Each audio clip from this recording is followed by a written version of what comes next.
هذا هو يعني.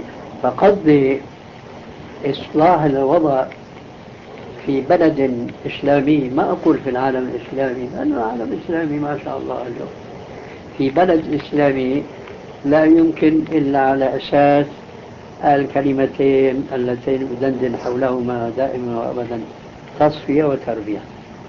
تصفية وتربية. تصفية الإسلام ما دخل فيه مما ليس منه في كل ما يتعلق بالإسلام، سواء كان عقيدة أو كان فقه أو كان أخلاق وسلوك. هذا لابد من التصفية، ثم لابد من تربية المسلمين على هذه التصفية.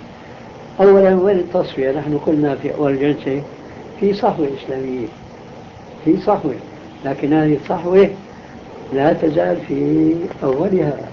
لكن وين تربية؟ ما في تربية إسلامية إطلاقا.